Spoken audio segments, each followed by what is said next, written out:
অনেকগুলো কারণের মধ্যে আমার কাছে যে কারণটা মূল বলে মনে হয় যে ছোট থেকে কেন বই পড়াটা জরুরি সেটাই বলি। কদিন আগে একটা লেখায় পড়তে পেলাম যে ধরুন আপনি পড়ছেন, আপনার সাদা কাগজে কালো অক্ষরে ছাপা, ওখানে লেখা আছে নীল আকাশ।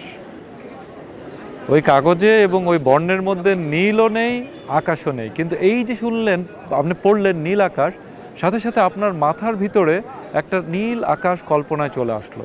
কাজেই এই যে বই পড়ার মানেই মাথার ভিতরে একটার পর একটা কল্পনার ছবি হচ্ছে, এক ছবি আরেক ছবিতে রূপান্তরিত হচ্ছে।